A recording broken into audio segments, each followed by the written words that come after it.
अस्सलाम वालेकुम स्टूडेंट्स, कैसे हैं आप सब। मेरा नाम है बिस्मा अस्कर। मैं आपको पढ़ा रही हूँ वो फैक्टर्स जो इक्विलिब्रियम को अफेक्ट कर सकते हैं। तो उन्हीं फैक्टर्स में आज हम दो मजीद फैक्टर्स की बात करेंगे, जिसमें आता है प्रेशर और effect of concentration of reactants and products. उम्मीद करती हूँ कि पिछले कॉन्सेप्ट्स आपने रिवाइज कर लिए हैं, क्योंकि फिर अगर वो रिवाइज हो गए तो ये भी समझने बहुत आसान हो जाएंगे। आए इन कॉन्सेप्ट्स को समझते हैं और चलते हैं लेक्चर की तरफ। तो स्टूडेंट्स, हमने पढ़े बहुत से फैक्टर्स, जिसमें हमने देखा कि टेम्परेचर का क्या इफेक्ट होता है इक्विलिब्रियम पे, साथ ही साथ हमने देखा कैटलिस्ट क्या करता है। अब इस लेक्चर में हमने जो इफेक्ट देखना है वो देखना है कॉन्सेंट्रेशन का और साथ ही साथ प्रेशर का। कॉन्सेंट्रेशन की थोड़ी सी बात कर लेते हैं। देखिए, कॉन्सेंट्रेशन का मतलब है अमाउंट। अमाउंट किसी चीज़ की भी हो सकती है। उस रिएक्शन के अंदर कौन कौन सी चीज़ें होती हैं, रिएक्टेंट्स होते हैं और प्रोडक्ट्स होते हैं। तो अमाउंट रिएक्टेंट की भी हो सकती है, प्रोडक्ट की भी हो सकती है। अब अगर आप रिएक्टेंट्स की अमाउंट चेंज करेंगे तो भी अफेक्ट आएगा, इक्विलिब्रियम चेंज हो जाएगा। अगर आप प्रोडक्ट की अमाउंट चेंज करेंगे तो भी अफेक्ट आएगा। कैसे आता है इफेक्ट, देखें। इक्विलिब्रियम पे हमने बात की कि कॉन्सेंट्रेशंस ने कांस्टेंट हो जाना है, की ना हमने बात। अब एक कांस्टेंट चीज हुई है, क्योंकि इक्विलिब्रियम अचीव हो गया है, इक्विलिब्रियम अचीव हो गया है, इसलिए वो कांस्टेंट हो गई है। अब अगर आप उस कांस्टेंट को छेड़ेंगे तो क्या इक्विलिब्रियम को छेड़ने वाली बात ना हो गई, डिस्टर्ब हो जाएगा इक्विलिब्रियम। अगर आप रिएक्टेंट्स रिमूव करेंगे तो आपने याद रखना है कि रिएक्टेंट्स के रिमूवल से आपका इक्विलिब्रियम इस तरह से डिस्टर्ब होगा कि ज़्यादा से ज़्यादा रिएक्टेंट्स बनेंगे ताकि दोबारा इक्विलिब्रियम अचीव हो। और अगर आप प्रोडक्ट रिमूव करेंगे तो फिर से आपने प्रोडक्ट की कॉन्सेंट्रेशन खराब कर दी ना, तो ज़्यादा से ज़्यादा प्रोडक्ट्स बनने की तरफ चीज़ जाएगी, रिएक्शन मूव करेगा। ये तो हमने बात की कि अगर हम रिएक्टेंट्स और प्रोडक्ट्स रिमूव कर दें ना, निकाल दें, क्या होगा अगर आप रिएक्टेंट्स ऐड कर दें ज़्यादा, तो इक्विलिब्रियम की कॉन्सेंट्रेशन तो फिर चेंज कर दी आपने। अब क्या होगा कि अगर आप रिएक्टेंट ज़्यादा से ज़्यादा ऐड करेंगे तो उतने ज़्यादा प्रोडक्ट्स बनते जाएंगे, आपका इक्विलिब्रियम किस साइड पे शिफ्ट हो जाएगा, राइट साइड ऑफ इक्वेशन पे। इसी तरह अगर आप प्रोडक्ट ज़्यादा ऐड कर देंगे तो ज़्यादा से ज़्यादा रिएक्टेंट्स बनने शुरू हो जाएंगे। तो आपको बात समझ लग रही है कि अमाउंट कॉन्स्टेंट थी इक्विलिब्रियम पे, अगर आप इस अमाउंट को चेंज करेंगे तो पूरे इक्विलिब्रियम को आप छेड़ रहे हैं, उसको डिस्टर्ब कर रहे हैं। तो अब क्या होगा कि आपका इक्विलिब्रियम उस तरफ मूव करेगा जहाँ पे आपने थोड़ा सा खराबी की है। अगर किसी चीज़ की अमाउंट कांस्टेंट थी और आपने उसकी कम कर दी है, तो इक्विलिब्रियम अब क्या करेगा कि अपने आप को ऐसे शिफ्ट करेगा कि उसकी अमाउंट वापस उस क्वांटिटी तक लेके आएगा जहां तक पहले थी। और अगर वो क्वांटिटी ज़्यादा थी और आपने उसको ऐसे ख़राब किया कि आपने और भी ज़्यादा कर दिया ना, तो अब क्या होगी कि वो इक्विलिब्रियम उसको कम करने की कोशिश करेगा। लाइट बोर्ड की तरफ चलते हैं और इसको समझते हैं, साथ ही साथ इफेक्ट ऑफ प्रेशर भी यहाँ समझ नहीं आएगा, लाइट बोर्ड पे उसको समझने की कोशिश करते हैं। तो स्टूडेंट्स, हम देख रहे हैं कि कंसंट्रेशन का क्या इफेक्ट होगा हमारे इक्विलिब्रियम की पोजीशन पे। मैंने आपको वैसे तो समझा दिया, लेकिन मैंने सोचा कि क्यों ना हम एक इक्वेशन से भी इस बात को समझने की कोशिश करें। तो खैर, आपके पास मैंने एक जो इक्वेशन लिखी है, इसमें आपने डिटेल में अभी नहीं जाना, पर कोशिश कीजिएगा कि आपको ना बस इनके नाम याद हो जाए, रिएक्शन याद हो जाए, क्योंकि ये वही रिएक्शंस है जो आगे आपकी बुक में बहुत हेल्प आउट करेंगे। तो हमने एक तरह से जो बुक में अभी रिएक्शंस पढ़ने हैं ना, उन सब की हम साथ साथ प्रैक्टिस कर रहे हैं ताकि हमें सारे के सारे कॉन्सेप्ट आसानी से मिल जाए। आपका अल्कोहल रिएक्ट करता है स्टूडेंट्स, ये एक अल्कोहल है, ठीक है। ये जो है, जो मैंने कंपाउंड लिखा हुआ है, ये है एक एसिड। ये इसको कहते हैं हमारे पास एथेनोइक एसिड, ये कार्बोक्सिलिक एसिड भी कहलाता है। आपने याद रखना है, कार्बोक्सिलिक एसिड हमेशा रिएक्ट करेगा अल्कोहल के साथ, और एज अ प्रोडक्ट जो चीज़ें आपके पास बनेंगी ना, वो है एस्टर और वाटर। ठीक है, ये चीज़ है एस्टर, ये है वाटर। सिर्फ इतना याद रख लें कि जब भी अल्कोहल कार्बोक्सिलिक एसिड के साथ रिएक्ट करेगा, एस्टर और वाटर बनेगा। कुछ रिएक्शंस ऐसे होते हैं कि जिनमें ना आपने सिर्फ उनका एक कॉन्सेप्ट लेना होता है, कॉन्सेप्ट के बाद वो चीज़ें कैसे प्रोसीड करती हैं और उसमें क्या क्या रिएक्शंस आते हैं, वो आपको खुद ब खुद समझ आ जाएंगे। अभी के लिए जो हमने चीज़ याद रखनी है वो ये है कि alcohol reacts with carboxylic acid to produce ester and water. ये जब हम ऑर्गेनिक केमिस्ट्री पढ़ रहे होंगे ना, तब हम इसको ज़्यादा गौर से देखेंगे। अभी हम सिर्फ इफेक्ट ऑफ कॉन्सेंट्रेशन की बात कर रहे हैं, तो अब क्या होगा, रिएक्शन प्रोसीड करेगा लाइक ऑलवेज। हमने कैटलिस्ट की भी बात की कि कैटलिस्ट हमेशा क्या करता है कि कैटलिस्ट रिएक्शन को स्पीड अप कर देता है, ठीक है। तो इस रिएक्शन में भी कैटलिस्ट यूज होगा, वो होगा H2SO4। आपको मैंने बताया था H2SO4 is very important industrially, chemically, आपके पेपर पॉइंट ऑफ व्यू से। और साथ साथ अभी हम जितनी एग्जांपल्स पढ़ रहे हैं ना, ये भी हमने पूरी बुक में पढ़नी है। इस वजह से थोड़ा सा इनको साथ साथ प्रैक्टिस करेंगे तो अगले चैप्टर्स पढ़ने आपके लिए बड़े आसान हो जाएंगे। अब H2SO4 इधर कैटलिस्ट के तौर पे यूज़ होगा, लेकिन आपने याद रखना है कैटलिस्ट को लिखने का तरीका ये होता है कि आपने हमेशा रिएक्शन में जो एरो होता है उसके ऊपर कैटलिस्ट को लिखना होता है। क्यों? क्योंकि आपका रिएक्शन केमिस्ट्री लैब में सबने आपने याद रखना है कि केमिस्ट्री लैब में आपका रिएक्शन कैसे प्रोसीड कर रहा है, वो सारी की सारी चीज़ें चीज़ें आपके केमिकल रिएक्शन में लिखी होती हैं, ठीक है। आपके केमिकल रिएक्शन में वो सब कुछ लिखा होगा और केमिकल रिएक्शन में एरो के ऊपर और नीचे ये लिखा होगा कि कौन सी कंडीशन पे वो रिएक्शन हो रहा है, टेम्परेचर क्या था, प्रेशर क्या था, और कोई कैटलिस्ट यूज हुआ कि नहीं। ये सारी की सारी जो चीज़ें होती है ना स्टूडेंट्स, आप सबने याद रखना है कि ये केमिकल रिएक्शन को कंप्लीट करती हैं। अब मैंने आपसे कहा अल्कोहल रिएक्ट करेगा कार्बोक्सिलिक एसिड के साथ, एस्टर बनेगा और वाटर बनेगा। हमने इसमें कैटलिस्ट यूज कर लिया H2SO4। रिएक्शन प्रोसीड करेगा जैसे हमने हमेशा पढ़ा है, आपका जो रिएक्शन होता है पहले रिएक्टेंट टू प्रोडक्ट साइड जाता है, यहाँ पे रिएक्शन होगा आपका एस्टर और वाटर बनना शुरू हो जाएगा। अब इफेक्ट ऑफ कॉन्सेंट्रेशन देखने के लिए या तो हमें रिएक्टेंट रिमूव करने पड़ेंगे या प्रोडक्ट रिमूव करने पड़ेंगे। अब हमें कुछ करने की ज़रूरत नहीं पड़ती, ये जो हम कैटलिस्ट यूज़ कर रहे हैं ना, ये ड्राइंग एजेंट भी है। ड्राइंग एजेंट का मतलब है कि जो चीज़ बिल्कुल ना वाटर को ख़त्म करे, ड्राई करे, ठीक है। इसको ड्राइंग एजेंट कह लें, डिहाइड्रेटिंग एजेंट कह लें, ये एक ही बात है। H2SO4 की क्यों समझ लें, ये क्वालिटी है, बल्कि इसका इननेट बिहेवियर ही ऐसा है कि H2SO4 डिहाइड्रेटिंग बन जाता है। ये बात अगर आपको याद नहीं होती तो कोई मसला नहीं, बस आपने ये याद रखना है कि जो H2SO4 आपका कैटलिस्ट है ना स्टूडेंट्स, ये क्या करेगा, रिएक्शन में से वाटर को ख़त्म करेगा, वाटर को ड्राई करेगा, ख़त्म करेगा, जिसकी वजह से क्या होगा, वाटर आपके रिएक्शन के कौन से साइड पे है, प्रोडक्ट साइड पे है। अगर ये वाटर को ख़त्म कर रहा है तो इसकी वजह से आपके प्रोडक्ट्स कम हो जाएंगे। अब अगर प्रोडक्ट्स कम होंगे तो इक्विलिब्रियम को आपने फिर से छेड़ दिया है, आपने इसको ना डिस्टर्ब कर दिया है। इक्विलिब्रियम को जब आप छेड़ेंगे, डिस्टर्ब करेंगे, तो इक्विलिब्रियम तो करेगा कोशिश अपने आप को दोबारा से स्टेबल करने की, दोबारा से रिएक्शन इक्विलिब्रियम पे पहुंचाने की। अगर आपने प्रोडक्ट एक ख़त्म कर दिया है जो कि आपका सल्फ्यूरिक एसिड कर रहा है, यहाँ पे प्रोडक्ट ख़त्म हो गया है, प्रोडक्ट कम हो गया इसका मतलब है, तो अब क्या होगा कि आपका रिएक्शन और ज़्यादा प्रोडक्ट साइड पे जाएगा। हो सकता है कि इक्विलिब्रियम पे जाके कोई क्वांटिटी थी जो रिएक्टेंट हो नहीं सकता। वैसे रिवर्सिबल रिएक्शंस में होता ही है कि आपकी इक्विलिब्रियम पे एक क्वांटिटी सेट हो जाती है रिएक्टेंट्स की और प्रोडक्ट्स की, जो हमने बात पहले भी की है, क्वांटिटी होती है, अमाउंट होती है, कॉन्सेंट्रेशन होती है, जो सेट हो जाती है जाके इक्विलिब्रियम पे, ठीक है, वो चेंज नहीं होती। अब इक्विलिब्रियम पे जाके वो सेट हो गई और हुआ क्या कि आपने प्रोडक्ट रिमूव कर दिया, जो कि H2SO4 ने की है। प्रोडक्ट रिमूव होने की वजह से जितने रिएक्टेंट सभी रिएक्शन मिक्सचर में पड़े थे, जिनकी क्वांटिटी स्टेबल हो गई थी इक्विलिब्रियम पे, अब वो रिएक्टेंट फिर से एक दूसरे के साथ रिएक्ट करेंगे और ज़्यादा से ज़्यादा एस्टर और वाटर बनाएंगे। तो समझ में आ रहा है कि आप कंसंट्रेशन चेंज करेंगे तो कैसे इक्विलिब्रियम अफेक्ट होगा, क्योंकि कंसंट्रेशन भी तो कांस्टेंट हो जाती है ना इक्विलिब्रियम पे। एक तो स्पीड कांस्टेंट हो जाएगी, दूसरा अमाउंट्स कांस्टेंट हो जाएंगी। अमाउंट्स को अब आपने छेड़ दी है, अमाउंट्स आपने क्या किया, प्रोडक्ट साइड से कम कर दी, तो रिएक्शन और ज़्यादा आपका प्रोडक्ट साइड पे जाएगा ताकि प्रोडक्ट ज़्यादा से ज़्यादा बने। अगर इसी रिएक्शन में किसी तरह से आपने क्या किया खुद ही कि अल्कोहल रिमूव कर दिया या कार्बोक्सिलिक एसिड रिमूव कर दिया, मतलब रिएक्टेंट्स में से कोई चीज़ रिमूव कर दी, तो क्या होगा कि आपका इक्विलिब्रियम शिफ्ट करके रिएक्टेंट साइड पे चला जाएगा और वो ज़्यादा से ज़्यादा रिएक्टेंट्स बनाने शुरू कर देगा। मतलब ये है कि इक्विलिब्रियम पे स्टूडेंट्स आप सबने याद रखना है कि एक क्वांटिटी थी जो फिक्स थी प्रोडक्ट्स की और रिएक्टेंट्स की। अगर आप इन दोनों में से किसी भी एक क्वांटिटी को छेड़ेंगे ना, तो रिएक्शन फिर से उसको फाइट बैक करने के लिए दोबारा से प्रोसीड होने लग जाएगा। जो रुक गया था, मतलब रुका नहीं था, लेकिन जो एक जगह पे जाके कांस्टेंट हो गया था, वो जो रिएक्शन कांस्टेंट हो गया था ना, अब आपने क्योंकि उसको डिस्टर्ब कर दिया, या तो आपने प्रोडक्ट रिमूव कर दिया या रिएक्टेंट रिमूव कर दिया, तो जो चीज़ आपने रिमूव की है आपका रिएक्शन उस तरफ मूव करना शुरू कर जाएगा। ये बात समझ में आ रही है कि आपका रिएक्शन अब उस तरफ मूव करेगा जहां से कोई भी कॉन्सेंट्रेशन का चेंज आया है। ये हो गया effect of concentration. Reactant remove करेंगे तो आपका इक्विलिब्रियम रिएक्टेंट साइड पे जाएगा, ज़्यादा रिएक्टेंट्स बनाएगा जब तक के इक्विलिब्रियम दोबारा अटेन नहीं हो जाता। प्रोडक्ट रिमूव करेंगे तो रिएक्शन प्रोडक्ट साइड पे जाएगा, तब तक प्रोडक्ट बनाएगा जब तक के दोबारा इक्विलिब्रियम अटेन नहीं हो जाता।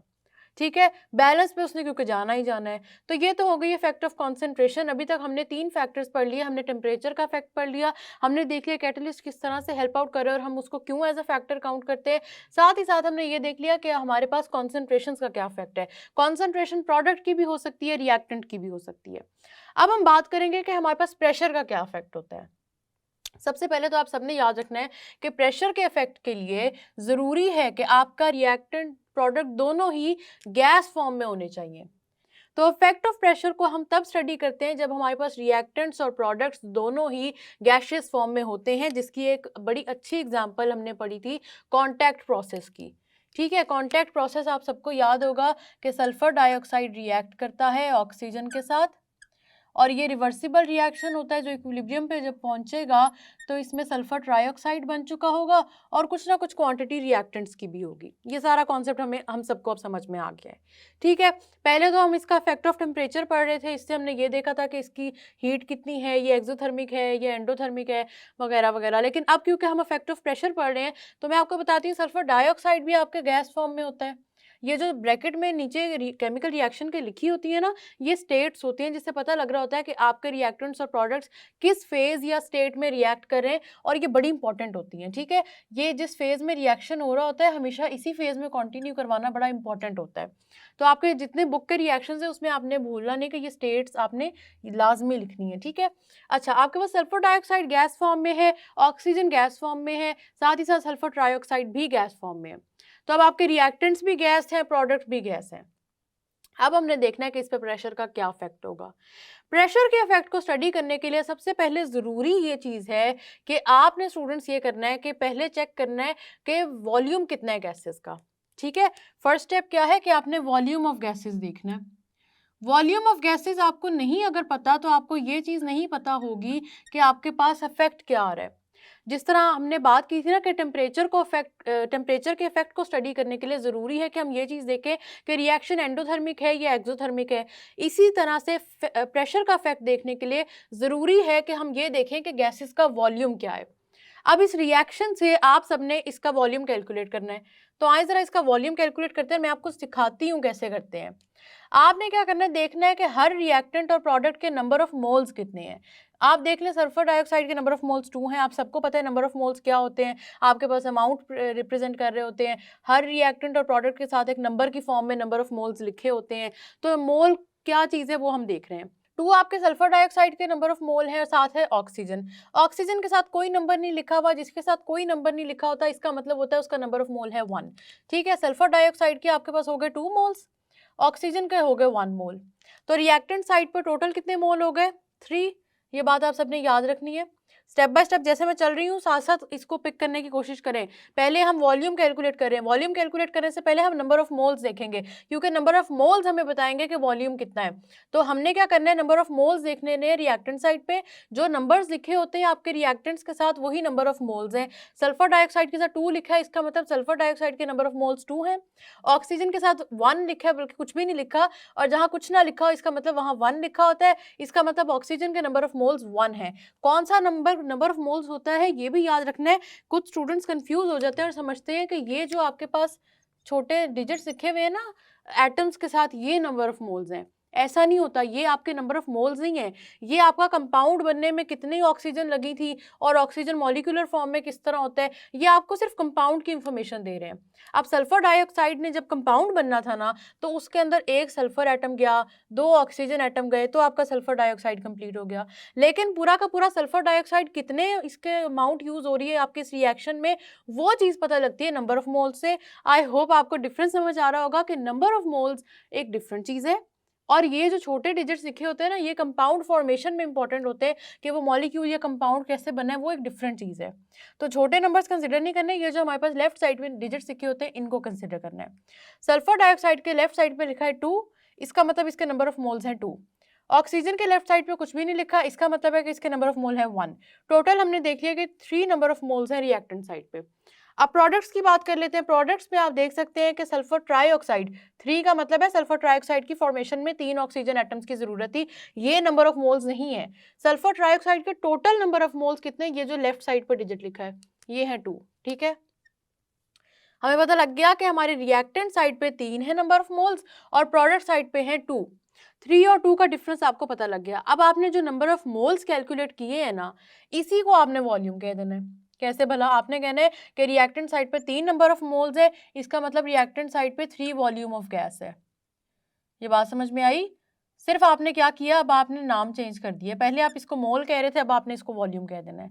ठीक है, आपने कहा रिएक्टेंट साइड पे 3 नंबर ऑफ मोल्स है रिएक्टेंट्स के, इसीलिए इसका मतलब है कि रिएक्टेंट साइड पे 3 वॉल्यूम ऑफ गैस है। प्रोडक्ट साइड पे देख लेते हैं, 2 नंबर ऑफ मोल्स है प्रोडक्ट्स के, तो इसका मतलब है 2 वॉल्यूम्स ऑफ गैस है। सिर्फ अब आपने मोल को वॉल्यूम में कन्वर्ट कर दिया है। ठीक है, बस इतना सा काम हमने किया है। अब हमने जब इसके वॉल्यूम कैलकुलेट कर लिया, जो हमारा पहला स्टेप था। अब हम देखेंगे कि इफेक्ट ऑफ प्रेशर क्या होगा। तो स्टूडेंट्स, इफेक्ट ऑफ प्रेशर ये होगा कि अगर आप प्रेशर को इंक्रीज करते हैं, प्रेशर अगर आप इंक्रीज करते हैं ना, तो आपका रिएक्शन उस साइड पे मूव करेगा जहां पे वॉल्यूम ऑफ गैसेस कम है। कौन कौन सी साइड पे आपके पास वॉल्यूम ऑफ गैसेस कम है? रिएक्टेंट के 3 वॉल्यूम है, प्रोडक्ट के 2 वॉल्यूम है, प्रोडक्ट साइड पे वॉल्यूम कम है, तो प्रेशर इंक्रीज करने से आपका जो रिएक्शन है ये मूव करने लग जाएगा आपके प्रोडक्ट साइड पे। ये बात समझ में आ रही है कि आपका जब भी प्रेशर आप इंक्रीज करेंगे तो रिएक्शन मूव करेगा उस साइड पे जहां पे वॉल्यूम कम है। क्यों? इसकी रीजन सुन लें। प्रेशर इंक्रीज करने का मतलब होता है कि जो गैस मॉलिक्यूल्स पहले बड़े आराम से फ्रीली वाइब्रेट कर रहे थे, मूव कर रहे थे ना, आपने उनकी जगह कम कर दी है। जैसे ही आपने उनकी जगह कम की है, क्योंकि आपने प्रेशर इंक्रीज कर दिया, तो जगह कम करने की वजह से क्या होगा कि वो पहले अगर उनके पास, ये देखें आपके पास पहले एक बहुत बड़ा कंटेनर मौजूद है जिसके अंदर आप सब देख लें, यहाँ पे गैस है, यहाँ पे गैस मॉलिक्यूल है, यहाँ पे गैस मॉलिक्यूल है। अब प्रेशर आपने इंक्रीज किया, इसका मतलब है आपने प्रेशर इंक्रीज किया कोई चीज़ ऊपर डाल के, किसी चीज़ से उसके ऊपर जोर डाल के, कोई भारी चीज़ रख के, जिस तरह तो पिस्टन से वैसे तो किया जाता है लेबोरेटरी में, मतलब ऊपर से एक प्रेशर डाला जाता है एक चीज़ से जिसको पिस्टन कहते हैं। अब ये इतनी जगह थी पहले यहाँ पे, अब ये 3 मॉलिक्यूल्स यहाँ पे आ गए हैं। तो आपने देखा आपने प्रेशर इंक्रीज किया है उसके ऊपर, जिसकी वजह से क्या हुआ कि गैस मॉलिक्यूल्स के पास जगह थोड़ी है। अब जगह जब थोड़ी होगी ना, तो अब क्योंकि यहाँ पे सैचुरेशन होने लग जाएगी, गैस मॉलिक्यूल्स बहुत ज़्यादा एक जगह पे, छोटी जगह पे इकट्ठे हो जाएंगे, तो अब आपका रिएक्शन उस तरफ मूव करेगा जहाँ गैस मॉलिक्यूल्स कम हैं, क्योंकि आपका रिएक्शन ऑलरेडी आपने सैचुरेशन पे तो पहुँचा दिया। तो अब गैस मॉलिक्यूल्स ने थोड़ा सा तो अपने आप को सुकून देना है ना, ये रिएक्शन उस तरफ मूव कर जाएगा जहाँ गैस मॉलिक्यूल्स कम है, मतलब के प्रोडक्ट साइड पे।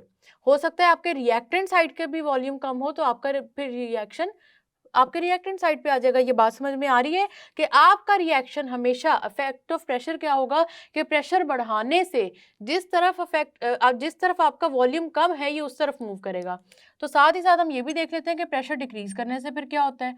प्रेशर डिक्रीज करने से वही बात है, ऑपोजिट हो जाएगा। ऑपोजिट का मतलब ये है कि अगर प्रेशर इंक्रीज करने से ये लेस वॉल्यूम ऑफ गैस की तरफ जा रहा था, तो प्रेशर डिक्रीज करने से ये मोर वॉल्यूम की तरफ जाएगा। प्रेशर इंक्रीज करने से ये प्रोडक्ट की तरफ जा रहा था, प्रेशर डिक्रीज करने से ये रिएक्टेंट की तरफ जाएगा। ज़रूरी नहीं है कि आपका जो वॉल्यूम है हमेशा प्रोडक्ट का ही ज़्यादा कम होगा। हो सकता है प्रोडक्ट्स का ज़्यादा हो और रिएक्टेंट्स का थोड़ा हो। तो ज़रूरी नहीं है कि आपका जो वॉल्यूम है ये हमेशा प्रोडक्ट्स का ही कम होगा, हो सकता है ये रिएक्टेंट्स का कम हो। तो फिर आपका जो रिएक्शन है वो रिएक्टेंट साइड पे मूव करने लग जाएगा प्रेशर के इंक्रीज से। तो ये जो प्रेशर का इफेक्ट है ये समझ में आ रहा है। अब एक और चीज़ है, एक और एग्जांपल मैं आपको देती हूँ जिससे मैं आपको सिर्फ आखिरी बात बिल्कुल समझानी मैं यहाँ पे दूंगी, वहाँ क्योंकि मैंने जगह खत्म कर दी है। हमने एक रिएक्शन पढ़ा है हाइड्रोजन और आयोडीन का, जिससे क्या होता है फॉर्मेशन ऑफ हाइड्रोजन आयोडाइड। इसके ज़रा हम वॉल्यूम कैलकुलेट करते हैं। अब आपको मैंने तरीका सिखा दिया, मेरे साथ वॉल्यूम कैलकुलेट करें। सबसे पहले हमने नंबर ऑफ मोल्स कैलकुलेट करने हैं। हाइड्रोजन के साथ 1 है, इसका मतलब इसके नंबर ऑफ मोल्स 1 है। आयोडीन के साथ 1 है, इसका मतलब इसके नंबर ऑफ मोल्स 1 है। टोटल कितने हो गए रिएक्टेंट साइड पे 2, प्रोडक्ट साइड पे कितने हैं 2। वॉल्यूम में कन्वर्ट कर देंगे तो हम कहेंगे 2 वॉल्यूम ऑफ गैस हमारे पास रिएक्टेंट साइड पे है और 2 वॉल्यूम ऑफ गैस ही हमारे पास प्रोडक्ट साइड पे है। इस रिएक्शन को क्यों कंसिडर कर रहे हैं? क्योंकि इसमें आपके पास हाइड्रोजन भी गैस फॉर्म में है, आयोडीन भी गैस फॉर्म में है, साथ ही साथ आपके पास हाइड्रोजन आयोडाइड भी गैस फॉर्म में है। ठीक है, अब आप देख सकते हैं कि आपके रिएक्टेंट साइड पे भी 2 वॉल्यूम है, प्रोडक्ट साइड पे भी 2 वॉल्यूम है। अब इस पे प्रेशर का इफेक्ट क्या होगा? अगर आपके रिएक्टेंट और प्रोडक्ट के वॉल्यूम एक जितना हो गया है, तो आप सबने याद रखना है कि अगर आपके रिएक्टेंट्स और प्रोडक्ट्स का वॉल्यूम सेम है तो इसका मतलब फिर से प्रेशर का कोई इफेक्ट नहीं होगा। प्रेशर का इफेक्ट कब कब होगा? या तो आपके रिएक्टेंट्स और प्रोडक्ट्स गैस फॉर्म में हो, या उनके ये जो वॉल्यूम्स हैं, या नहीं बल्कि ये दूसरी कंडीशन है। पहली कंडीशन तो ये है कि वो गैस फॉर्म में हो, दूसरी कंडीशन ये है कि वॉल्यूम में डिफरेंस होना चाहिए रिएक्टेंट्स और प्रोडक्ट साइड पे। अगर आपके रिएक्टेंट्स और प्रोडक्ट्स लिक्विड या सॉलिड स्टेट में है तो प्रेशर का कोई इफेक्ट नहीं होगा। साथ ही साथ अगर आपके नंबर ऑफ मोल्स रिएक्टेंट और प्रोडक्ट साइड पे सेम है तो भी आपका कोई इफेक्ट नहीं होगा। यहाँ पे देखें रिएक्टेंट्स और प्रोडक्ट सारे के सारे गैस फॉर्म में है, लेकिन आपका कोई इफेक्ट नहीं होगा यहाँ पे आपके सारे के सारे गैस फॉर्म में अफेक्ट होगा। प्रेशर का किस तरह अफेक्ट होगा प्रेशर का, कि आपने वॉल्यूम देख लिया कि डिफरेंट है। इस रिएक्शन में देख लें कि रिएक्टेंट्स और प्रोडक्ट सारे के सारे गैस फॉर्म में है। अब क्या होगा, प्रेशर का इफेक्ट तो होना चाहिए, सारे गैस फॉर्म में है, लेकिन नंबर ऑफ मोल्स इक्वल हो गए, इसलिए कोई इफेक्ट नहीं होगा।